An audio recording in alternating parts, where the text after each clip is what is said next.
Good afternoon, everyone, and welcome to today's webinar, Working with Young People from Refugee and Migrant Backgrounds, Applying the National Youth Settlement Framework in Mainstream Services.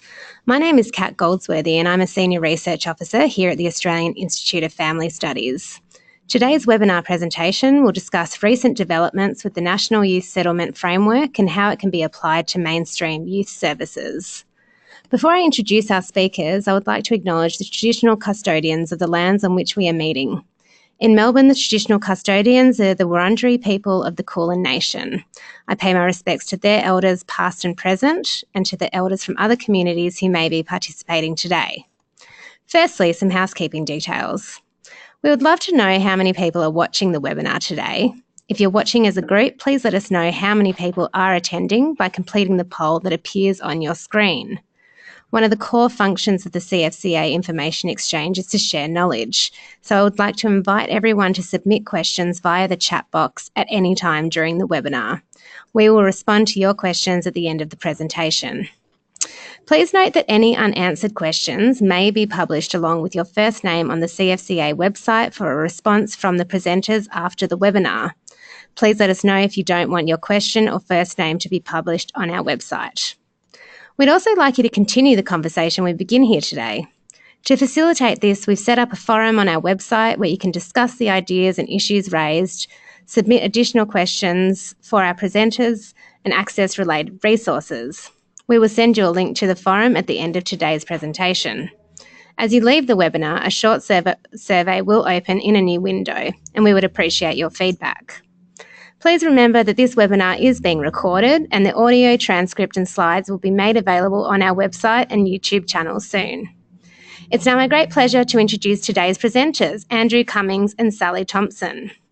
Andrew is the Acting National Coordinator of migrant Australia, the Multicultural Youth Advocacy Network, and a freelance trainer, writer and consultant who has worked in the community sector for over 30 years. His areas of specialisation include working with young people and working with refugee and migrant communities. Sally is team leader of the Multicultural Youth Tasmania program, the Migrant Resource Centre Tasmania, and the Migrant State and Territory Advisory Network for Tasmania. She has worked in the Youth Settlement program for the Migrant Resource Centre Tasmania since 2014 and has a background in international and community development.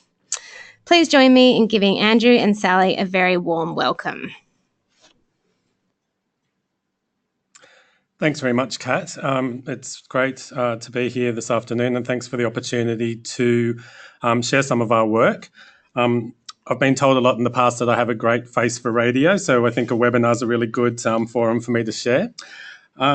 Just to tell you a little bit about what we're planning on talking about this afternoon, I was planning on just sharing a little bit about the work of migrant Australia to start with, and then I'll give a brief overview about the National Youth Settlement Framework. I'm then going to hand over to Sally Thompson in Tasmania to talk a bit about a project that they've been working on. And then I'll finish off by talking a bit about some resources that we've developed that help to implement the National Youth Settlement Framework. And I'll focus on those a little at the end, and then, of course, provide some information about contact details and where people can find more information and resources about the framework. And that should take us up to the end of our webinar. So let me start just by telling you a little bit about migrant Australia. We are the national youth peak body for multicultural young people, and our role is to promote the rights and interests of young people from refugee and migrant backgrounds and to support a targeted response to ensure that their specific and unique needs are met. And our vision is that all young people from refugee and migrant backgrounds can access the support and opportunities that they need to be active participants in and contributors to Australian society. We have a few roles. One of our roles is around policy. So we do a lot of work providing advice to government, both to elected members of government and also to government departments around the issues and needs of young people from refugee and migrant backgrounds. We also have a sector development role, and part of that is around developing the capacity of organisations that have a role in working with young people from refugee and migrant backgrounds.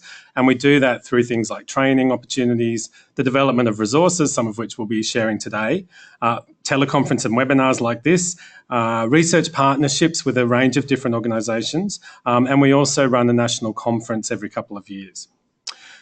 We also focus on the development of young people's leadership and advocacy skills, and we do that by engaging directly with young people from refugee and migrant backgrounds. We have what we call our Youth Ambassadors Network, which is a national network of young people from refugee and migrant backgrounds who engage with MyAN through a range of different ways, and who provide us with input and advice and support around their needs, around the things that we're doing and how they feel whether or not those things are actually meeting the mark and actually addressing the issues that young people are facing. And we also run some national youth events, and we have one coming up early next year called Fuse, which is a 3-day forum that brings together young people from across Australia to meet, to network and to develop skills. And you might have seen this if you signed up to the MyAN newsletter. Those opportunities to apply for that Fuse program are open at the moment. So people listening, if you know young people that might be interested in that event, please point them in that direction. And we also offer opportunities for young people from refugee and migrant backgrounds in Australia to take part in international opportunities to advocate for their rights and interests. And each year we send 1 or 2 young people to Geneva to take part in conversations at the United Nations Convention on Refugees. And we also look for other opportunities for young people to participate in conversations at the national and international level. And finally, part of MyAN's role is to help in the development of networks and organisations at the state and territory level that focus on the particular needs of refugee and migrant young people.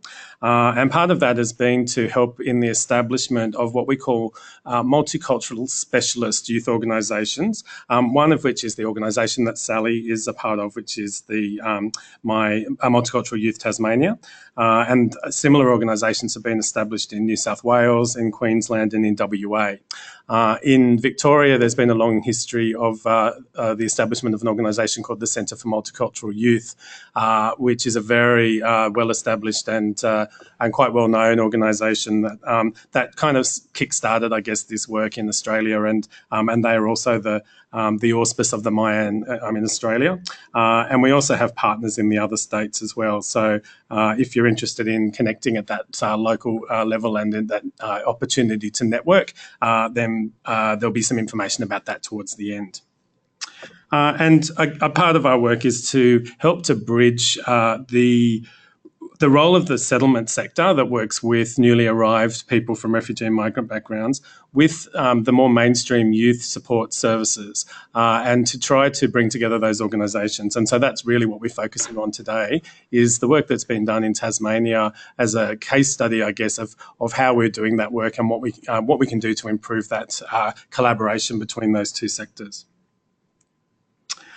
I have a photo there of some of our amazing young people, and this is from one of our previous events, but I guess the reason these photos are there is just to remind us that we're talking about real young people, and these are the young, everything that we do is about trying to maximise the opportunities and ensure that we are meeting the needs of young people from refugee and migrant backgrounds living in Australia.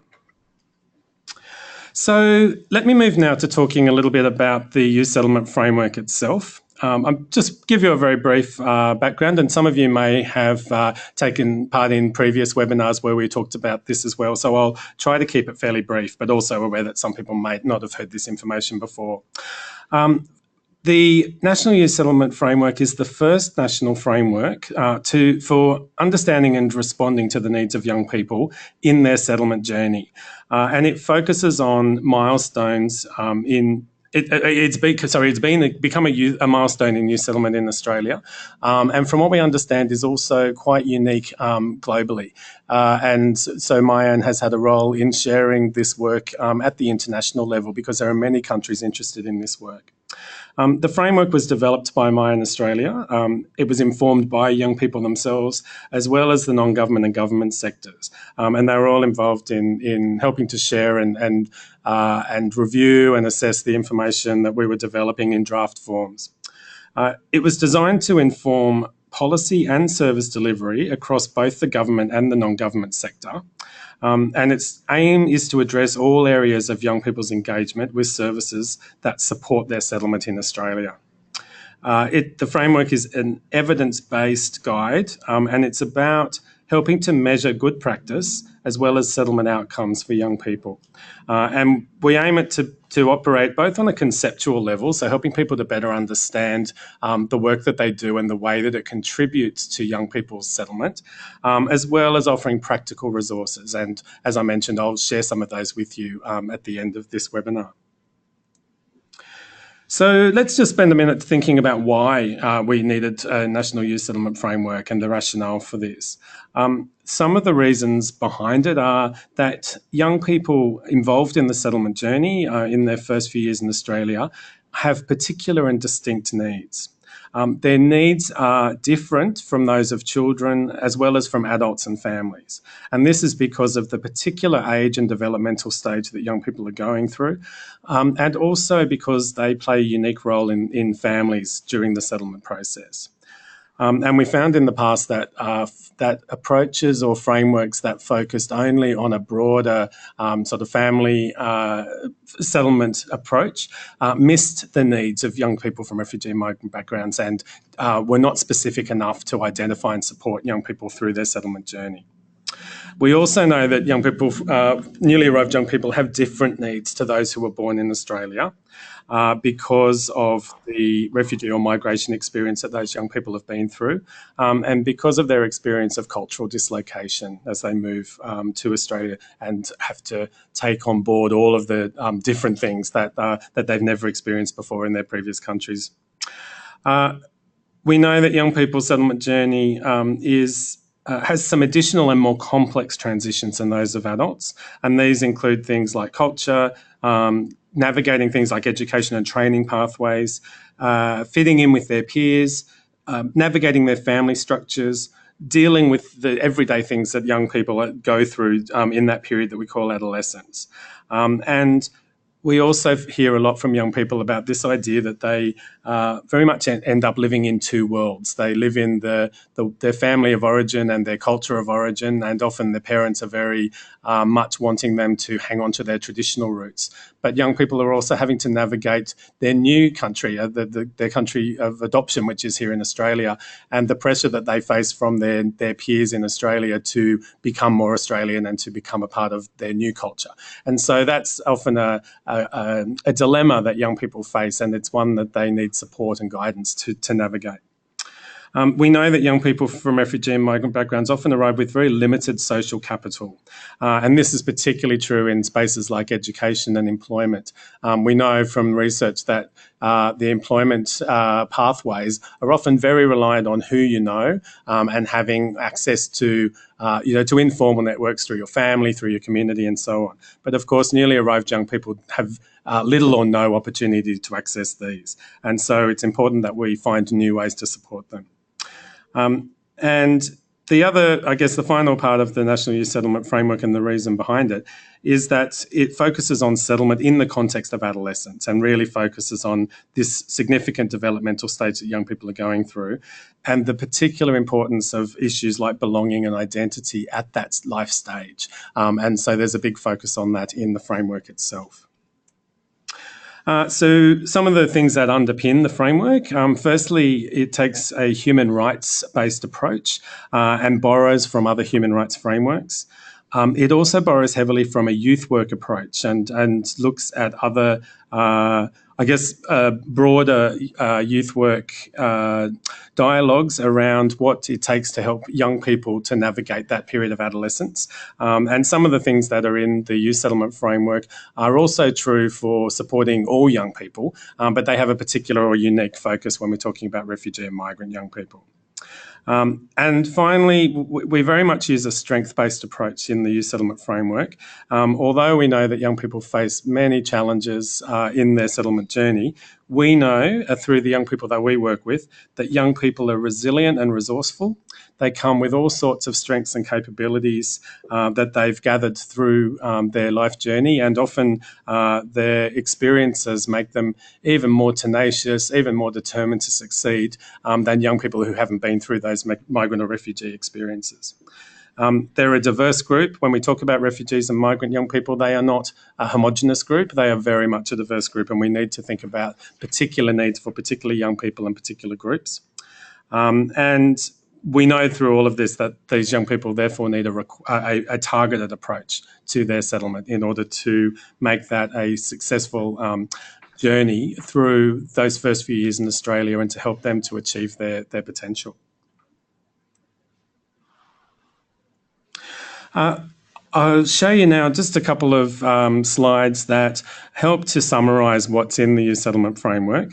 The first slide is focusing on what we call the life domains that cover active citizenship. So we use an active citizenship lens to talk about young people's settlement and as the basis for the Youth Settlement Framework. And that covers four pillars of active citizenship.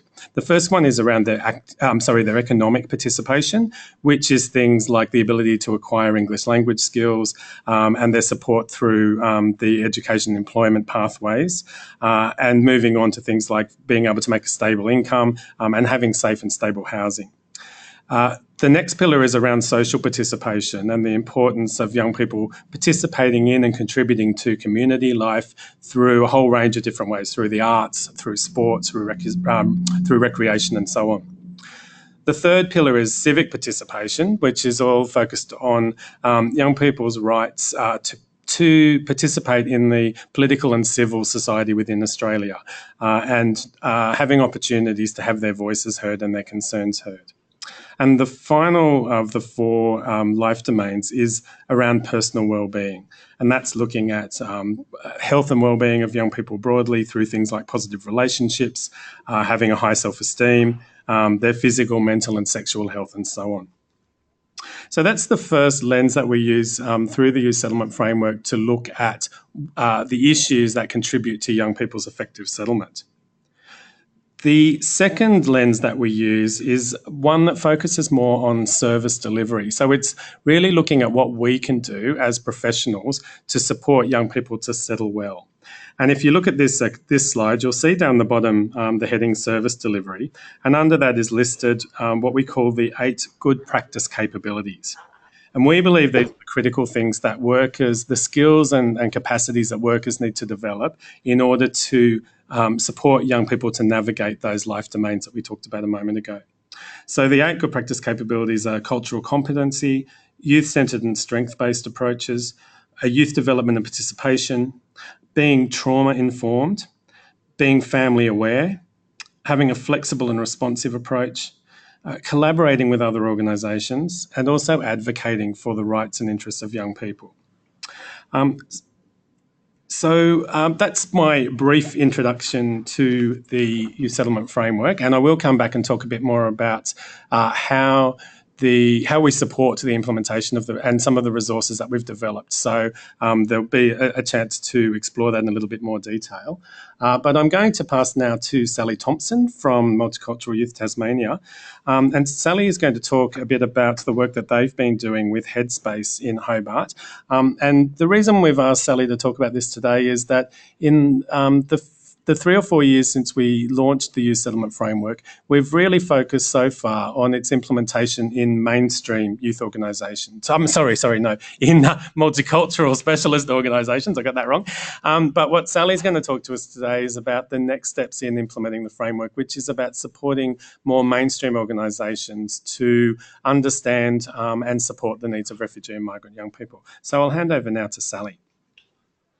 Thanks, Andrew. As Andrew said, I'm the team leader for the Multicultural Youth Tasmania program. MyT provides targeted services and projects to support young people up to 25 years from multicultural backgrounds to reach their full potential to thrive as active citizens of the Tasmanian community. And part of what we do, as Andrew said, is to work with mainstream services through partnerships with Maya and to build their capacity to work well with young people who are settling in Hobart. So in April this year, we delivered the National Youth Settlement Framework training to the whole of Headspace Hobart. And I should say that Headspace did want to be here today, but they couldn't make it, and we collaborated on the content of the case study I'll share with you today. So Headspace closed their service for the day, and we had their whole team there, including their frontline workers and workers from their lead agency, The Link. So this opportunity came about through close collaboration with Headspace. So we'd been in discussion with Headspace for a while about improving referral pathways for multicultural youth into their service. We worked closely with the Phoenix Centre, who's the FAST agency here, and Headspace on program collaborations, including youth health information workshops, site tours for our clients. And Mighty and Headspace staff were working together to try and deliver culturally competent service within Headspace for our young people. Headspace acknowledged that they did not have strong engagement with multicultural youth in their service. So clinicians from Headspace reported sometimes feeling underskilled or out of depth, delivering clinical interventions. And Headspace management identified that more training was required. So due to our relationship, they came to us. We had only just begun promoting and delivering the National Youth Settlement Framework in Tasmania, so it was a really good fit for us. We looked at our audience when we were thinking about who we were going to deliver to. So we looked at the training and we made sure we were speaking to the audience, which were experienced and skilled professionals, youth workers and counsellors. And we wanted to honour their knowledge and experience. So we adjusted the case studies to ensure that they were relevant to the audience. We ensured that the case studies were localised, were set in the Tasmanian context, and reflected stories of the young people that we were supporting to settle in Tasmania, and reflected, I guess, the issues that were specific to Tasmanian settlement for youth. The context in Tassie, we're a regional area, so it's a little bit different for young people settling here than, say, if they're settling in Melbourne or Sydney or Brisbane. We co-facilitated the training with a bicultural youth worker. So our program, we have a highly trained bicultural youth workers, so young people from the communities we're working with. And they've been working with us on programs for years, and Phoenix. So we co-facilitated with a bicultural youth worker, and that youth worker had also worked on previous programs with the Link and Headspace to help to build their capacity and understanding of the journey of young people settling in Tassie. So Debaki was the youth worker, she offered some really great insight to workers that we could not. And we also used the Mayan videos that are part of the training package, because it's really important that staff from mainstream organisations hear directly from young people about their lived experience. And the evaluations that we had at the time reflected that the participants reflected that was the most, I guess, they had the most impact on them.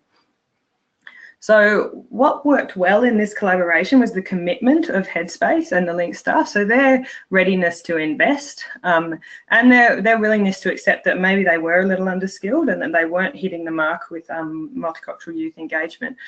So the approach to the collaboration, it was that the training was offered as a tool in a range of recommendations we made to Headspace when they came to us saying they wanted to increase engagement, and we're still working with them today on many, many different areas, so program collaborations, and I'll talk a bit about what's next at the end.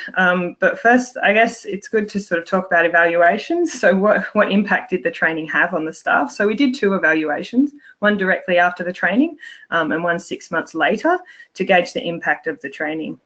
So the evaluation immediately after reflected a clear increase in knowledge around settlement experiences of multicultural youth in Tasmania. Workers reflected they had more confidence in how to engage young people from refugee and migrant backgrounds. They had more understanding of the complexity of experience young people faced settling here, and the many sort of factors involved in settlement, and young people experience these things differently. they express confidence in around how to communicate with young people, and confidence in asking questions and honouring the young people's experience.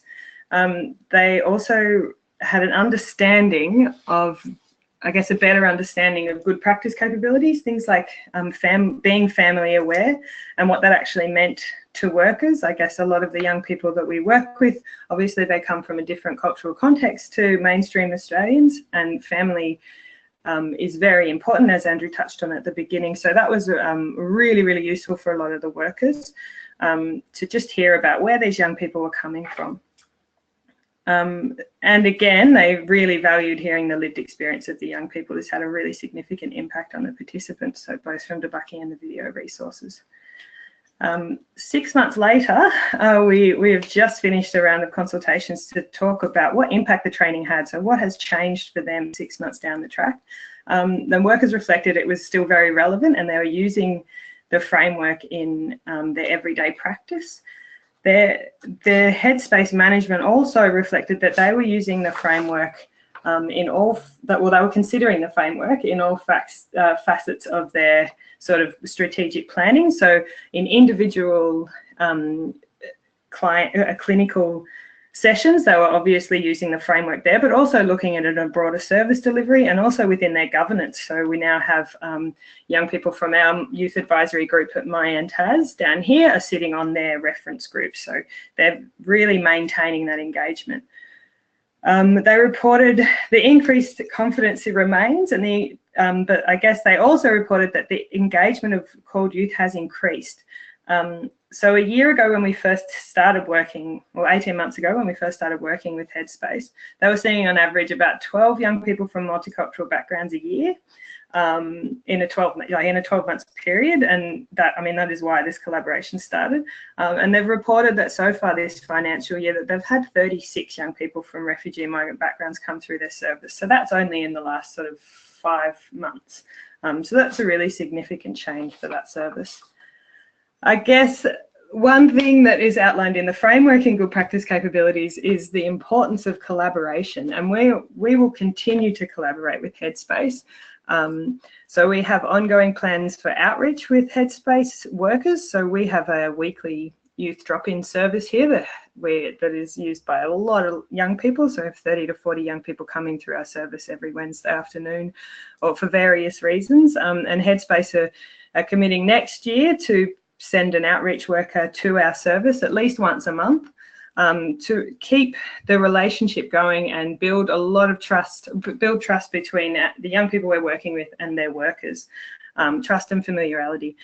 They're committed to providing a more flexible service model, so, you know, more outreach, working in schools and coming out to the northern suburbs where a lot of our client groups are. Headspace is based in the Hobart CBD. So again, another one of those good practice capabilities, so being responsive and flexible. We're looking at collaborating on intake assessments, so young people don't have to keep retelling their stories in order to receive support. So that's a really exciting project we're looking at next year. The training has been factored in. We've had a really, really positive response from Headspace, and like I said, the collaboration is ongoing, and the training was a really useful tool in supporting ongoing relationship with Headspace Hobart and the Link Youth Health Services down here. That's all from me. I'll pass back over to you, Andrew.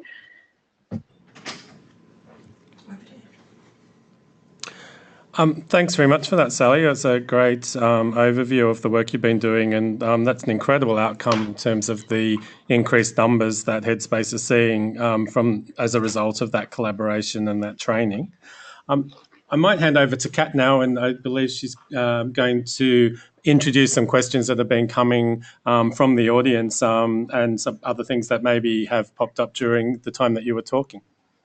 Yep, thanks Andrew, and thanks to Sally as well. That was a really interesting case study, in-depth look at how the framework can be applied in a mainstream setting. I was curious, Sally, you talked obviously about the engagement with young people increasing over a period of just 1 year. I was just sort of interested in your reflections about sort of why that might be, or what the perception on the ground is. Like, do you think that young people now sort of are starting to see Headspace as more of an inclusive services, that it is able to address those needs. What are you hearing from the young people, I guess, is my question.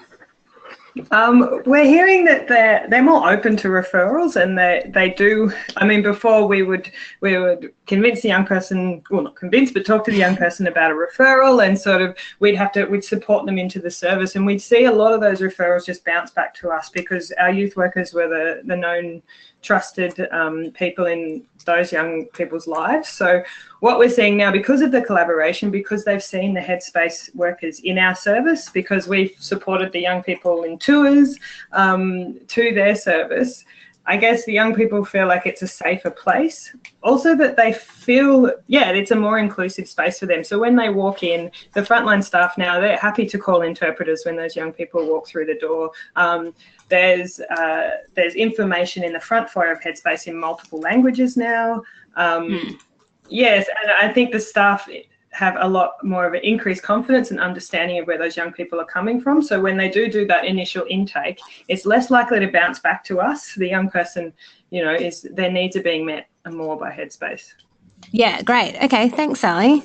There's an interesting question here that's just come through, and maybe you'd be best placed to answer this, Andrew, but someone's asking about whether there's any component or if there's any training for workers that addresses specifically sexuality and gender diversity and how that intersects sort of with different cultural backgrounds. Can you speak to that at all, Andrew? Sure, I'll start, and Sally might want to add as well from that sort of practice point of view.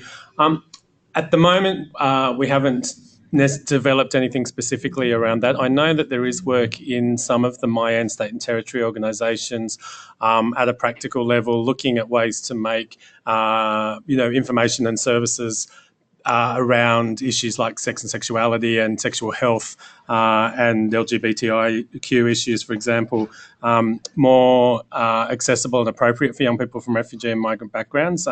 Often there's a bit of a reluctance or a resistance, particularly through parents and community members who may have more conservative views than to the mainstream Australian communities would have towards those issues. We haven't developed anything specifically around that through Mayan Australia, but what we are looking to do is to start to develop more specific resources that help people to navigate the different aspects of the framework. And we're looking next year to develop a knowledge hub which will kind of bring together a whole range of different resources that underpin and support work to implement the framework.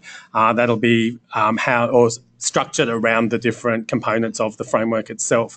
So we certainly could be looking at developing some resources around that in the future. Sally, did you want to say anything with regard to that question? There are some resources that we've used in the past from, I'm just looking up now, they were developed by Anglicare, I do believe, and they're directly addressing sexuality and gender issues for young people from CALD backgrounds.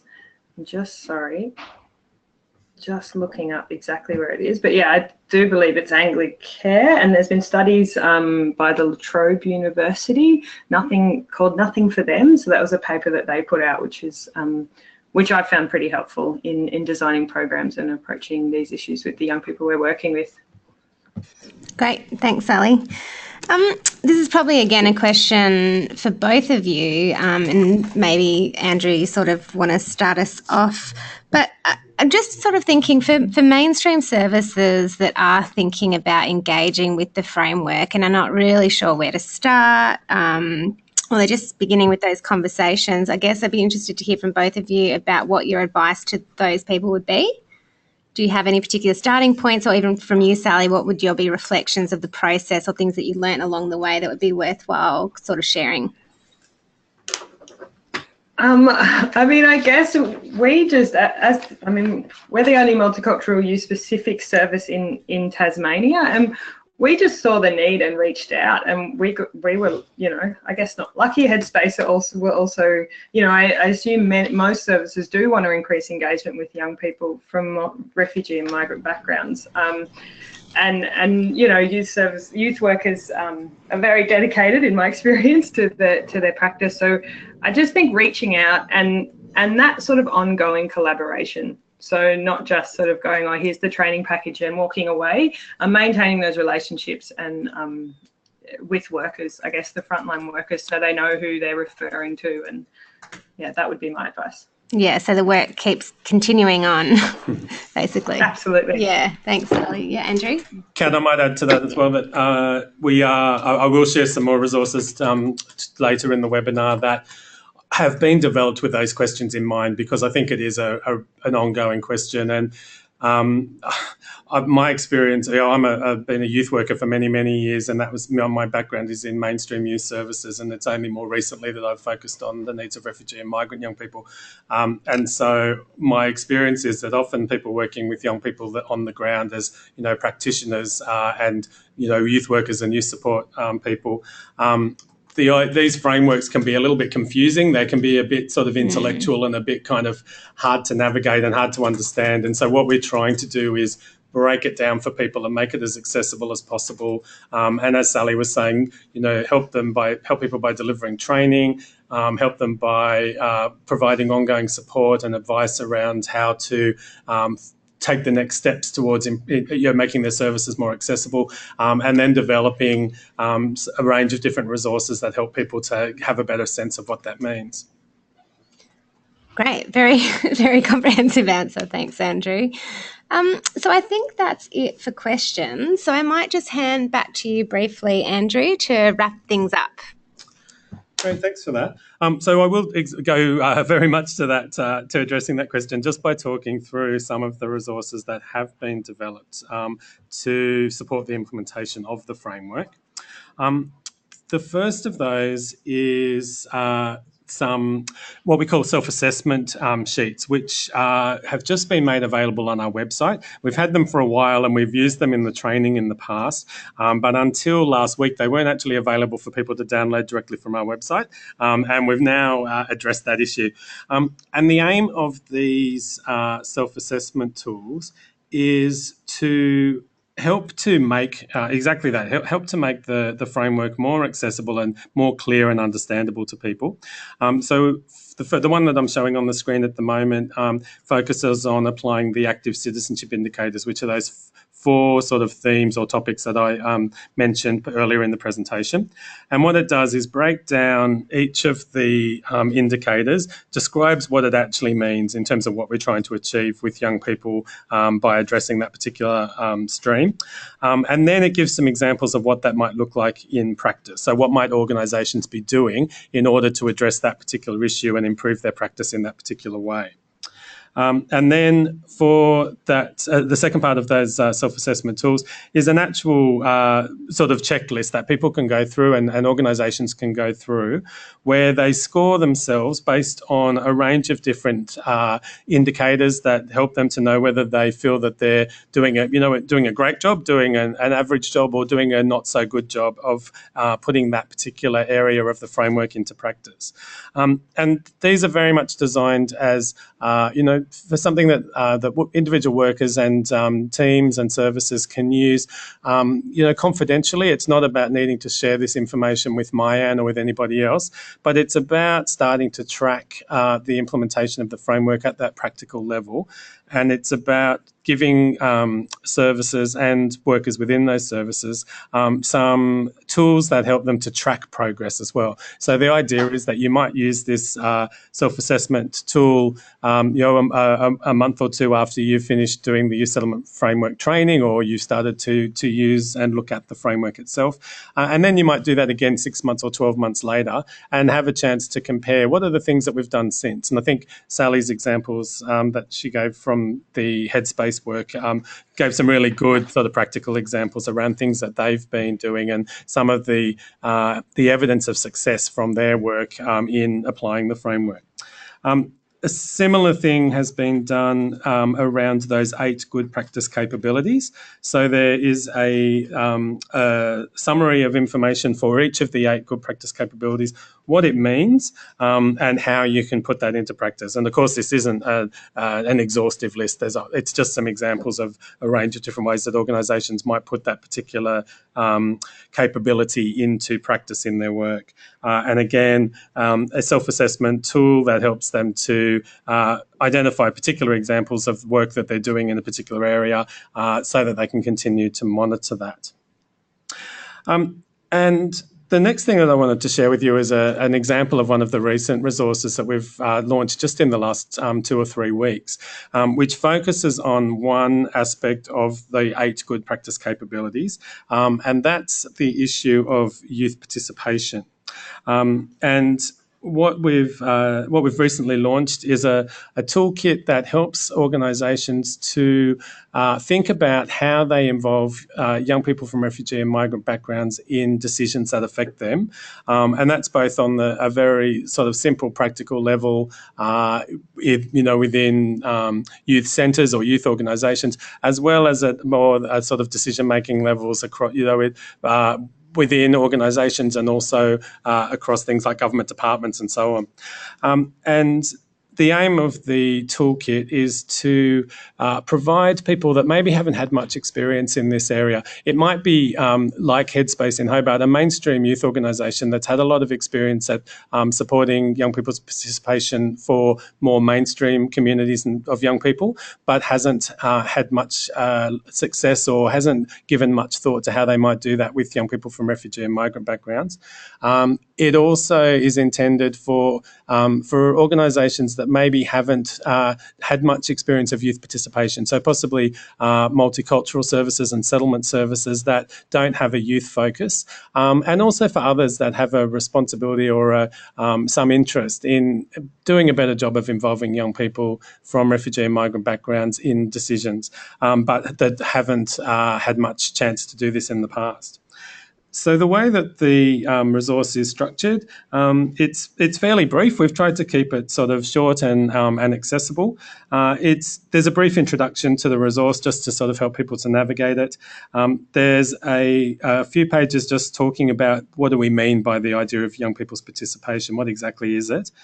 We then look at the pathways that young people can take in order to become more involved, and some of the hurdles and the barriers that can get in the way of young people taking part in participation, opportunities to participate. And what we've used as a basis for that is a model developed by a man called Harry Shear, who developed this model nearly 20 years ago. And what we've done with the resource is to highlight what are the barriers that all young people face in being able to participate in decision making that affects them, and then what are the additional barriers that refugee and migrant young people face in terms of their participation and the particular issues that need to be thought of for that particular group. The resource then moves on to some case studies. So we've involved some practical case studies that just give a sort of a snapshot of the different ways that a few different organisations have developed projects or gone about starting to include young people's voices more directly in their work. And we've also developed a sort of top tips sheet, which there's one page, it's a 2-page document that just kind of says, here's, if you just as a starting point, here's sort of 15 things that you should be thinking about if you want to start moving in the direction of involving young people from refugee and migrant backgrounds in decision making. And there is a checklist at the end as well that helps organisations to be asking critical questions about what they can do to improve their areas of practice. The other thing that we've done with this resource, we've made it available on our website, so you can download the whole resource as one thing, and we also have some hard copies of that resource printed. But we also have made it available in sections, so that if all you want is the top tip sheet, that might be something you want to print out and stick above your desk or on a filing cabinet or something like that, that just helps people to be reminded and thinking about those issues on a very practical level. Or similarly, if you're just interested in the introduction and just sort of wanting to share some ideas, or using the case studies in training or in supervision or in any sort of informal settings that you might want to be exploring the case study and thinking, how could we go about doing something like that in our own organisation?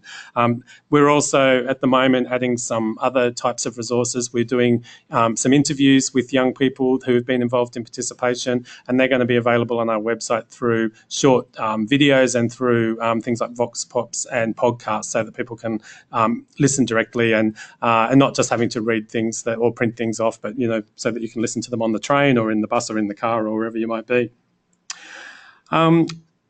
So that's pretty much the information that I wanted to present around the youth settlement framework. Kat, is there anything else that you wanted to explore before we finish? Yeah, I mean, I was just going to comment firstly on how amazing that resource looks. I think you're going to have a huge spike in downloads. There's a lot of discussion at the moment about involving young people in the decisions being made about them. And yeah, just what a fantastic resource. So thank you for sharing that with us. We also do have just a couple more questions that have come through. So I might just throw them your way, Andrew. And of course, Sally, if you want to comment, please throw some answers through to me. So the first one is about, how can the framework, and in particular the key domains of the framework, be incorporated into statutory work with young people from a refugee background, so child protection, youth justice and those sorts of areas? Do you have any ideas about that, Andrew? It's a really good question. I think that statutory organisations that work with young people often struggle with some of those issues for all young people. How do they make sure young people's voices are directly engaged in influencing the work? How to improve the focus on on outcomes and on the lived experience of young people themselves, and so it's often a struggle to think about how you marry that up with legislation requirements and working from that very sort of hard end of support for young people, children and young people. So I think I guess my suggestion would be to be thinking about those issues really broadly within organisations that have that responsibility, and possibly be, sort of practicing looking at different ways to do that with all young people.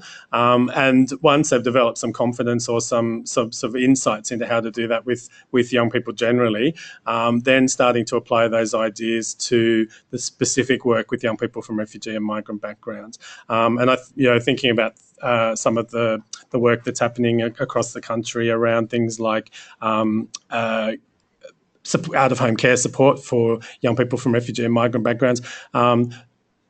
What's happening is that people and organisations are trying to learn from what works best in a mainstream setting, and then bringing in specialist organisations that have an experience in working with refugee and migrant young people to provide framing and support to implementing strategies for improving the support to those particular young people. And I guess in some ways a similar approach to what Sally was talking about with Headspace. Sally, do you want to add anything more from the kind of on the ground basis of any experience that you've got in that area? Yeah, I guess it's really important that those statutory organisations or people who are working in child protection and youth justice do sort of, I guess, lean in and look at doing training like the National Youth Settlement Framework training, but to also understand that young people, they're learning the system maybe as they're just beginning to have to interact with that system. So often don't assume that they know what your role is. You have to sort of go above and beyond in explaining the context to young people, and that really echoes that civic participation. They need to understand their rights and responsibilities and understand what these organisations are doing in their lives, I guess. So just being really explicit and making sure that those workers are trained and understand the needs of the young people to navigate when they're navigating those services. Really good advice. Thank you both. We've got another question here, and I probably don't really understand the context of this, but you might, Sally and Andrew. But is there any future planning to have youth settlement services co-located in schools or based in schools? Do you know?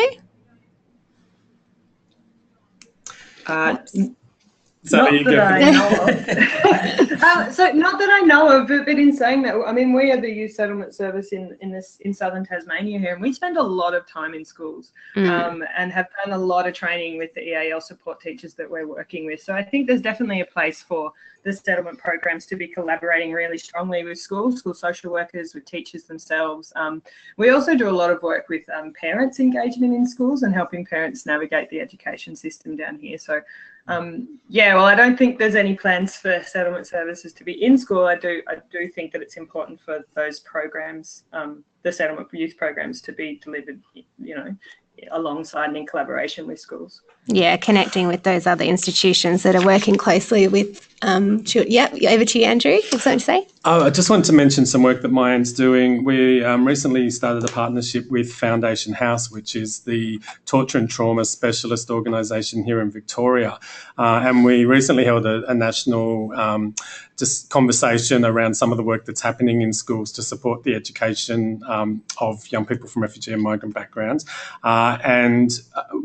Part of that was about mapping things that are happening across the country. What we do know is that the delivery of services in schools and you know, more broadly focusing on education across the country is very piecemeal. It's like there's not a lot of consistency. There's some really good examples of practice across the country in different states and territories, but things differ so much from state to state and even from, you know, suburb to suburb and town to town. So what we're wanting to do is map out some of those key things, identify some examples of good practice where there is work being done that others could learn from, and look at ways to share that information sort of practically, and you know, and also to start to drive some policy direction around better coordination and better information sharing around those things. And something that Mayan's been concerned about for a long time is that although the federal government invests a lot of money in, or you know, relatively a lot of money in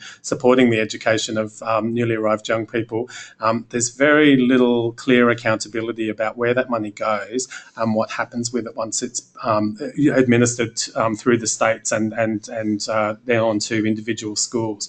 So we're wanting to see some more clarity around that. So I think that there may well be the opportunity to explore ideas such as, you know, delivering services directly through schools. And I do believe there is some work happening in some parts of the country. I know Foundation House and also STARTS in New South Wales, the torture and trauma specialist organisation there, do a lot of work directly in schools and have workers that focus on, are placed in schools. So I think, yeah, there is definitely room to explore that.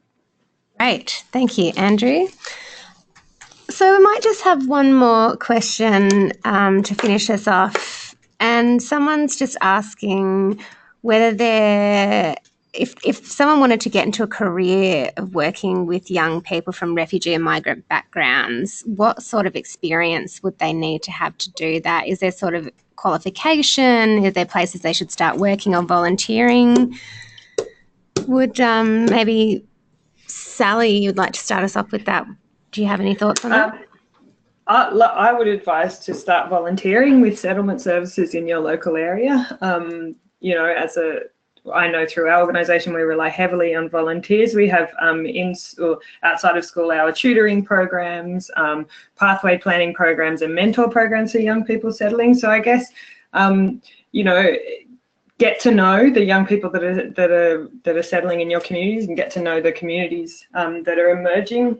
I think, yeah, that's the best way, aside from having lived experience, which is really, really valuable, becoming a youth worker. But I think just, yeah, getting in there, volunteering. Yeah, volunteering, best way to start. All right, thanks, Sally. I think, Andrew, you've got something to say on this too? Yeah, just I guess to highlight, there are various pathways towards a career in youth work, and there's definitely you know, certificate 4 and diploma courses, as well as in some states, but certainly not all states, degree courses in youth work. And many people come to youth work through other professions such as social work and psychology and teaching and so on. But I think having the opportunity to bring together that an interest in young people with this particular focus on the needs of refugee and migrant young people, I think what Sally was saying is a great idea for people to have some experience, you know, starting to understand the issues that young people from refugee and migrant backgrounds face, and having a chance to practice some of the skills that are useful in terms of engaging and supporting those young people. And just a little tip for the MyAN network. Many of our state and territory MyAN organisations run networking events and as well as training opportunities and so on. And they're a great way for people who work with young people or have an interest in working with young people from refugee and migrant backgrounds come together and share ideas and share opportunities, and also might even be a great way to hear about jobs that are coming up in the sector. So keep an eye out for those opportunities. Terrific advice. Thank you. And thanks, Sally, as well.